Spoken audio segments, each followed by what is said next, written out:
Peace and riches blessings. I am Michael B. Beckwith, the host of Take Back Your Mind.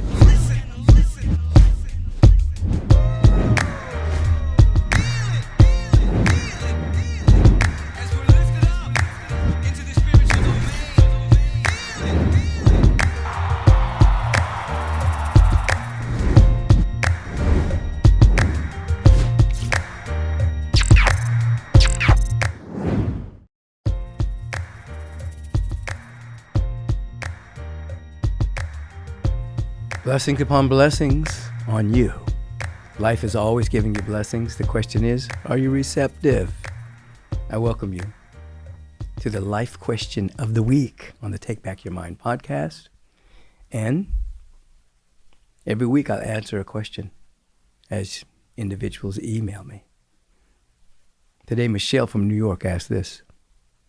From a spiritual point of view, is it okay to seek justice through the court and legal systems?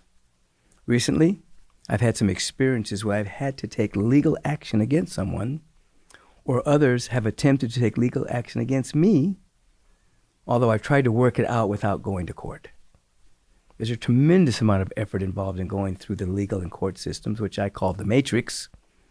So instead of going through that, there's another way to settle disputes beyond prayer and meditation. Or is going through the court and legal system necessary at times?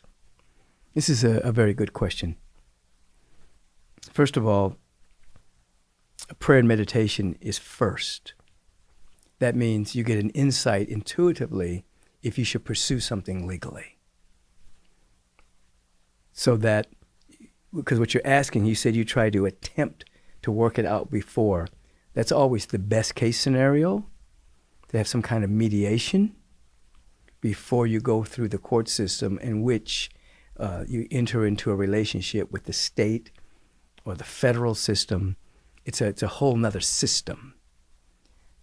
Now, so if you get an intuitive guidance to go through the legal system, you have to, one, go inside and realize there's divine justice and then there's man's justice.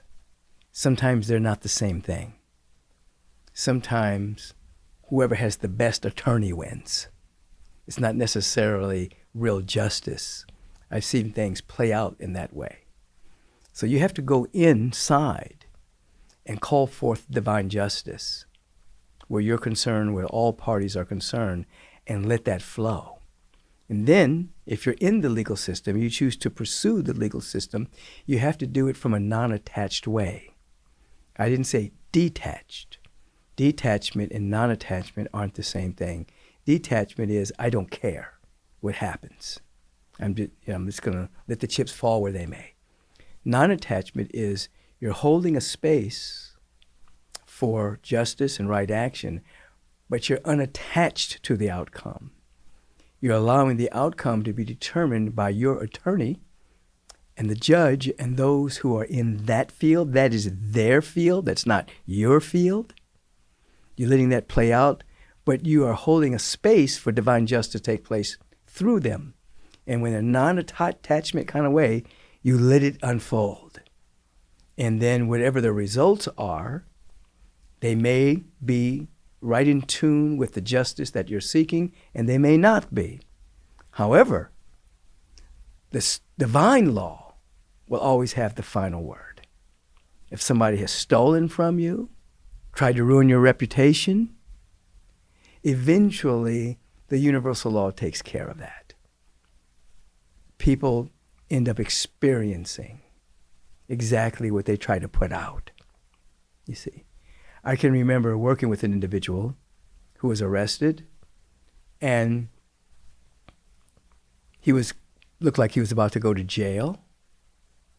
And I told him to write out on a piece of paper what he wanted to contribute to life. I told him to bless the judge, the prosecutor, and the defense attorneys, but to pay only attention to how he was going to live his life if he did not go to jail.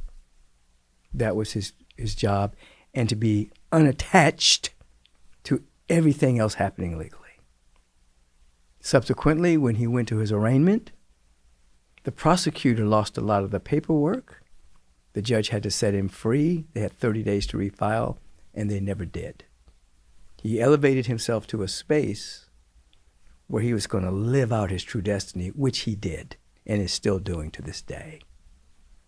So in your particular case, yes, it's always best to try to settle out of court. And then if someone is unwilling to do that, you hold the space in consciousness for divine justice. You let the attorneys do what they do, but you're holding that space. You're actually affecting it with the space you're holding. You're not worried, you're not meddling, you're not all into the legal thing because you're not an attorney.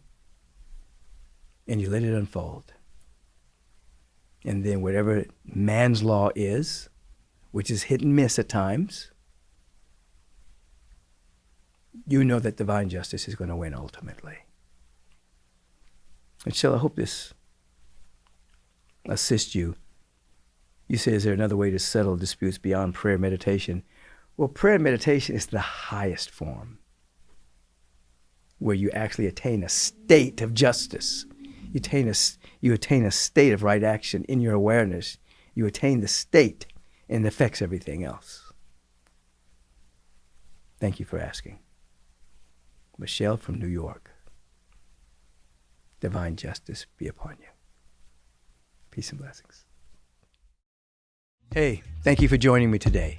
If you'd like to ask a question, please email me at podcast@michaelbeckwith.com. And you know what? Your question just might be featured. Have a beautiful and bright day.